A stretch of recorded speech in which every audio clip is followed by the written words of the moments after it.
Jembatan Merah, sungguh gagah, berpagar gedung indah, sepanjang hari yang melintasi, silih berganti.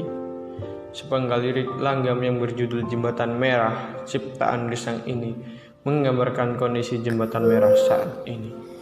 Jembatan yang menyimpan kisah heroik pertempuran 10 November 1945 di Surabaya.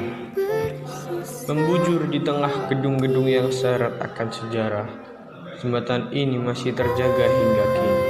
Ketika berjalan di atasnya, seolah imaji kita dihantar kembali oleh cerita pilu ribuan nyawa arek-arek Surabaya yang gugur dalam pertempuran tersebut.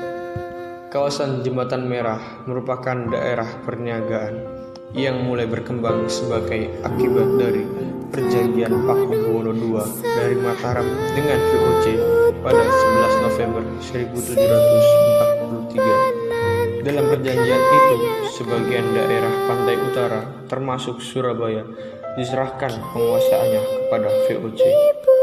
Sejak saat itulah Surabaya berada sepenuhnya dalam kekuasaan Belanda. Kini posisinya sebagai pusat perniagaan terus berlangsung.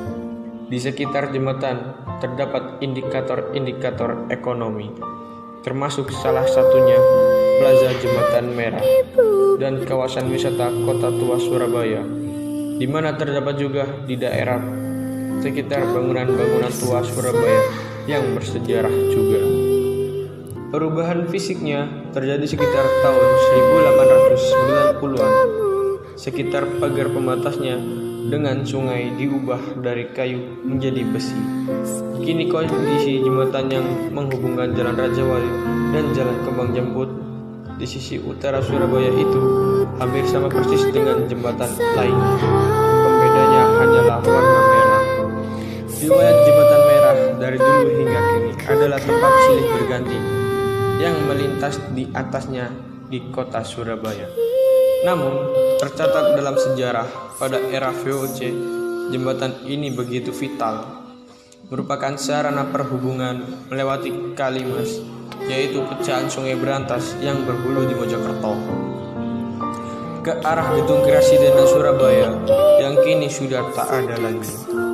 Selain itu, sejarah Indonesia, Surabaya terutamanya, yang sangat identik dengan perjuangan arek-areknya pada tahun 1945 mempertahankan kemerdekaan bangsa ini. Dengan ini semboyan merdeka atau mati, dengan gagah berani arek-arek Surabaya dengan senjata apa adanya menghadapi kekuatan penjajah yang menggunakan senjata modern. Peristiwa yang sangat terikat oleh jembatan ini, yang pada masa itu terdapat gedung Internatio, merupakan markas pasukan komando Brigade ke-49 Inggris yang bertugas di Surabaya. Tepat pada tanggal 30 Oktober 1945, dari kedua tempat tersebut, Jembatan Merah dan gedung Internatio, terjadi baku tembak.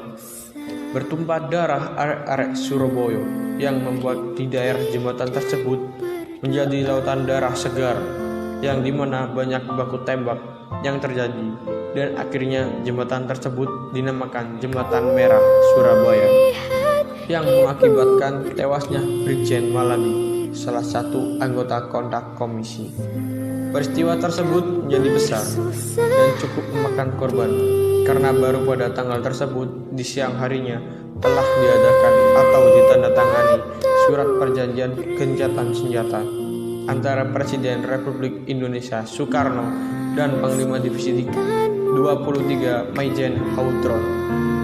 Isi perjanjian tersebut adalah diadakan perhentian tembak-menembak dan pasukan Inggris akan ditarik mundur dari Surabaya secepatnya. Namun, dugaan tewasnya Brigjen Malabi akibat tembakan milisi Indonesia mengamuklah para tentara Inggris dan mengirim ribuan pasukannya ke Surabaya. Peperangan pun tak dapat dihindari. Korban pun semakin banyak berjatuhan. Begitulah singkat sejarah yang pernah terjadi di jembatan yang mencolok dengan warnanya yang berwarna merah.